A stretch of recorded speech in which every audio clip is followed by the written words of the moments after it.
All right, everybody, how's it going? So today, as you can see, I got a steering box here on the ground in front of my Cummins, my 05. So I got a PSC steering box, a Borgeson shaft, and a Moog Pitman arm that we're going to be putting in. And I also got that nice tool set, so thank you, Grant, over at Motorfab Performance for the gift.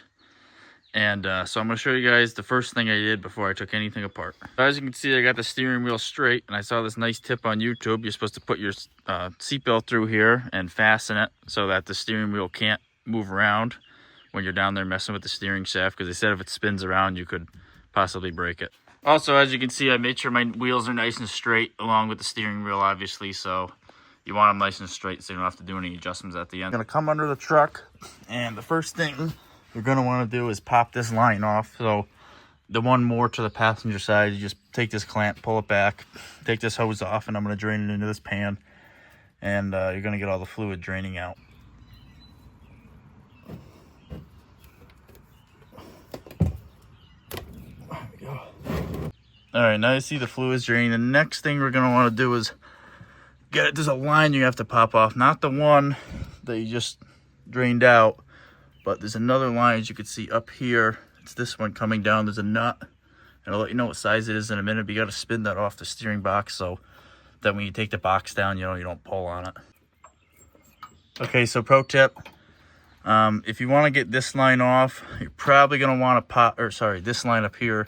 You're going to want to pop this line off that you popped off from the cooler down here, just so it's easier to get the wrench in there. So we're taking that off now. It is a 13/16 nut. And the other line, this one up here that we were working on before, this line is a 19 millimeter. And then a little better angle here, as you can see too. This is the line that came off the cooler right here, and then this is the one that goes up to the booster. So this is the one I'm saying is going to be hard to get off where my finger is if you don't take this line off first.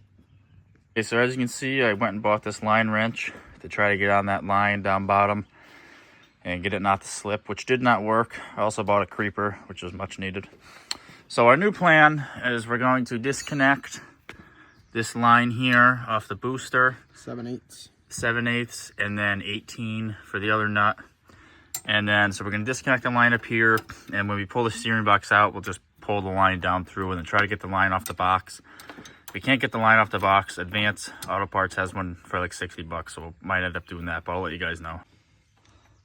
Okay, now that that line is off, the next thing we're going to do is there's a 10 mil bolt right here that holds the steering shaft to the box.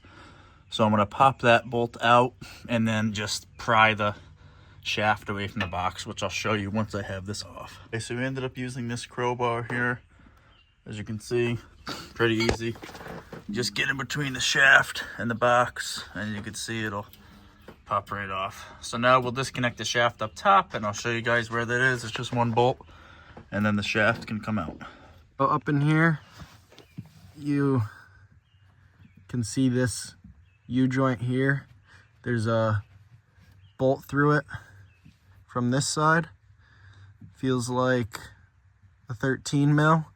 You pull out here, and then this slides off of this shaft, and then that's where your Borgeson steering shaft will slide on and bolt down. So as you can see, the steering shaft is out. He just disconnected the video he just showed you. This is the end that goes to the steering shaft up in the cab. 113 mil out of here. This just slides off. This is the end we pried off the box. The 110 mil down here. This 13 mil in the middle we took out, but you don't have to. Just each end. So the next thing we're going to do is I have this brace here, which I'm going to be deleting afterwards, but I have to take it off now. So I'm going to take it off here in the box. These are two 19 mils. And then on each end, I have two bolts here, which I'll tell you the size when I get to that. But I'm going to work on popping this brace off now. And I forgot to show on that. There's also a 19 mil bolt up here you have to hold with the wrench so you can spin this off. I didn't realize there's a nut on the other side, so just so you guys know. Alright guys, so we got this aftermarket steering box brace off. These bolt on behind the sway bar brackets. So you take the bolts, two on each side. They were 17 mils. This is not factory, this is aftermarket, so you may not have this. But you take those two 17 mils out of the sway bar brackets, and right here, this thing goes on the other side of this bracket, and it's got a little seal in here, and it's got this collar with two little hex jam bolts. So you loosen them, take these two bolts out, this slides off the shaft, take those two bolts out, this comes out, and then you bolt the sway bar back up, which Derek will show you right now. Okay, so here's the sway bar here. You have a bolt on this side, bolt on that side, 17 millimeters, and the same thing on the other side, a bolt here and a bolt here. So I'm going to put them back in, and then we'll get to the steering box. Okay, now we have the sway bar bolted back in on both sides.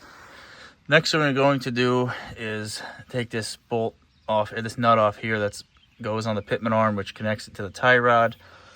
In most cases, if you're not replacing this pitman arm, you have to take this nut off and get it off of this steering box either now or after it's off. But I got a new pitman arm, as you saw in the introduction, so I'm going to leave that on there because it's going to the scrapyard. I got a new pitman arm here because I know that these are can be pretty tough to get off the box, whether you do it now or after it's off. So I went ahead and ordered a new one. They're pretty cheap. They're like 50 bucks on XTP. I got a Moog one. Okay, this nut here is a 21 millimeter. So I'm going to pop that off now. Hopefully it's not too tight, and then I'll get back to you guys. All right, so we got this nut off. Now we got to get this ball joint to pop out of the pitman arm.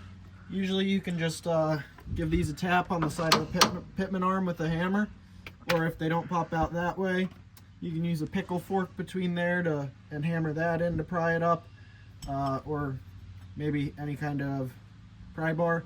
But we're gonna give a shot with hitting it, see if it'll pop loose. And then if that doesn't work, we'll try something else. All right, so I didn't want to pop loose from hitting it on the side. So we'll put this nut on to protect our threads. And we'll give it a couple taps on the end.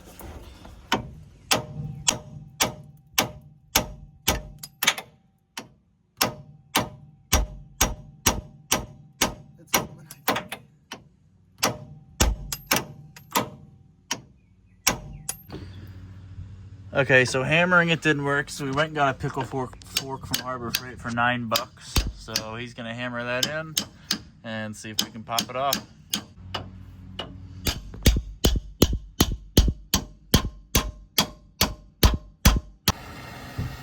Okay, so hammering it off did not work, so we now switched over to heating it up with a torch. And we also got a new tie rod end, which you can see there, because this one's gonna get destroyed with the heat. But Grant's heating it up, and he's just gonna beat the tie rod end off of this pitman arm, hopefully, since the pickle fork is not working.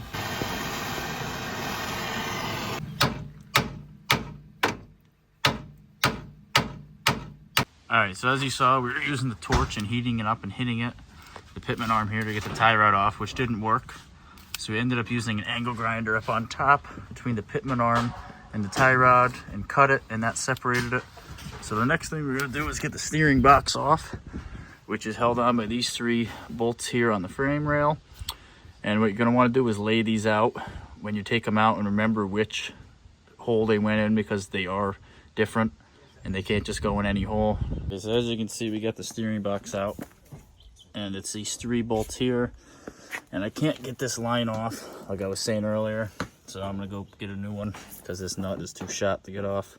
And I also got a new line for this because this one got kinked when we took it off. So 2 new lines. Okay, so we got our bolts marked here. And these two on the left are the same. And they're longer than the one on the bottom right, as you can see. So this is the only one you really have to take note of. Make sure when you take this out, you mark it so you don't try to put it in one of these holes. And since we cut this with the angle grinder and heated it up, obviously it's garbage. So I got a new tie rod end, which I think I showed you guys already, but we're gonna zip this nut off so we can spin this out, and then we will get a new one installed. And obviously when we get the box in there, we will get it set to length. Okay, so the old tie rod is out, as you can see here. I used this pipe wrench just to turn it out after obviously I took this nut and bolt out. And I put the new one on and threaded it on ways with that pipe wrench, but I don't know how it has to go yet till we get the steering box and pitman arm on, so that's what we're gonna do next. As you can see, the new steering box is in. I held it up while he put the bolts in. And you didn't crank them too hard because we got to torque them to 145 foot-pounds, which you're going to see in a second here. So the box is in. That step is done.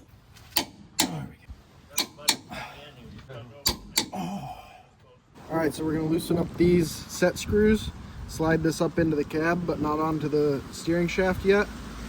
We're gonna take this end and line it up with the input shaft on the box, and we're gonna line this set screw up with the flat on that box input shaft, and we'll tighten this guy down, and then we'll get this end put onto the steering shaft in the cab. Your set screw is gonna land on these. If you have the Borgeson shaft, I'm not sure. You don't have to do this with a factory shaft, but with the Borgeson shaft, your set screw is going to land on this second row of splines. So wherever that set screw lines up, after you get it on your steering shaft in the cab, wherever that set screw lines up, you're going to come here and just file a notch you're just going to go like this. You can get a good notch in there for that set screw to sit in, and then you'll tighten the set screw down on, well, slide it on and tighten the set screw down on it. So that's all you got to do there. So you want to get a nice little notch like that, just by going like this. You can see that notch now a little better. Got a decent groove in there for the set screw to grab on, so that the shaft can't pull off or move either way, this way. So do that, and then we can slide our shaft on and tighten down the set screw. Okay, so we ended up having to take our box back out to get our groove, which is right there. All right, guys, as you can see, we got this PSC box in. We got the shaft on. It's looking really nice in here. Now we're gonna put our pitman arm on. We referenced our other box. You can see these thicker splines in here. There's 4 of them. We referenced, like I said, the other box, and we know that this arm goes pointing towards the rear, so you could mess it up and put it this way or forwards, but we know it goes backwards because that's how the other box is. And you make sure you got your red lines lined up. We throw this guy on, throw our nut on, and torque it down. Derek, what's the torque spec? Torque it down to 185. So we'll do that and then we'll show you. Okay, so actually before we torqued this, what we did was this tie rod, we didn't have it threaded in far enough, so I threaded it back with the pipe wrench so it would go into the pitman arm. And then we have a castle nut here, as you can see the pin. We had to get a few washers so the castle nut will sit far enough down for this pin to go in. And then we're gonna wait till that's on until we torque this. So I'm going to show you guys that right now. Okay, so we now have this castle nut on there, and you can see we have the pin put on. Oh, sorry, there's a better angle and bent, so it can't move. We got this nut back on the tie rod here, so that's all set. And the next thing you have to do is torque this to 185 foot-pounds. Okay, so this is a 1 5/16 nut, so you need a great big socket. And he's going to want to torque it down. Okay, so this is in, the pitman arm's in, obviously, as you saw. So what we're working on now is getting these lines back. And this line that we couldn't get off, I ended up buying a new one here, the one that goes to the booster, as you can see it going up there. So we just put that on with a 19mm wrench, and then I'm going to show you guys up top where it attaches.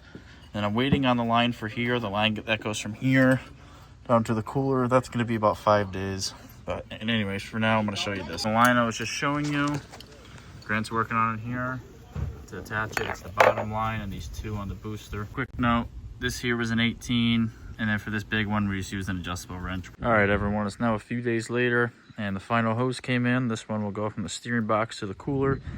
So I'm going to show you guys how that goes, and then I'll show you the final step, which will be bleeding the system. Okay, so down here in the box, you can see we have our new line installed, which runs up here to the booster. It's the bottom line, as you saw just a second ago. So our other line has to go right where that yellow tab is. So I'm going to unscrew that, and then it's going to go down to the cooler. So I'm going to take that out, attach it up here, and then show you guys how it attaches to the cooler. Also, by the way, this is a 13/16 wrench, which I don't remember if it was taking it off or not, but if you end up getting a new one like me, that's what size this is. Okay, and now that we got our other line on up here, as you can see, I threaded it in from the top up on the engine bay. You're gonna follow it down here to where you had it off of the cooler here. And then all you're gonna do is take this hose and slide it on. All right, and now that you have this hose slid on, you just take your clamp. I used a set of needle nose pliers and just grab it like this. You take your clamp and just slide it down, you know, so it's touching the metal. The metal starts here, so I put a little bit in.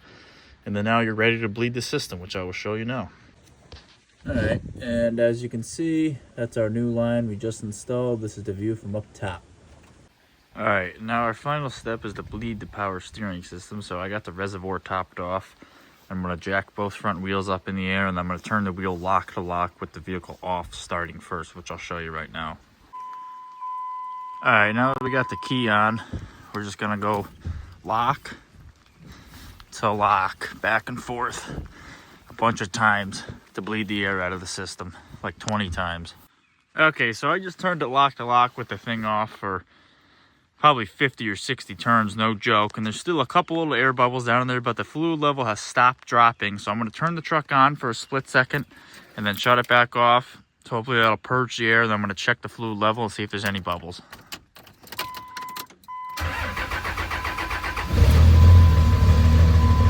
Turn it on, let it run for a second, and shut it back off. And then we'll check it. Okay, so I just did that, and the fluid level looks like it might have dropped a little bit. It's hard to see, but there is still a couple of air bubbles down in there. So I'm gonna top it up to the full level at cold, and I'm gonna turn the vehicle on and turn it lock to lock, you know, a few times, and then hopefully that should purge all the air out of our system. All right, everyone. As you can see, our fluid is nice and red. There's no air bubbles in it. There's no pinkish color to it. I started the truck up, like I said, turned the wheel lock to lock a bunch of times, and then I shut it off, turned it lock to lock with it off again, and then turned it back on, did it again just to be sure. So that's all you're gonna do. Once you bleed your air out, you can drop your truck down and then top your fluid off, and then that's gonna be it. That's all you gotta do for the steering box and shaft. So anyway, I'm gonna take this thing down and spray out the engine bay because there's power steering fluid everywhere, and I will see you guys on the next one.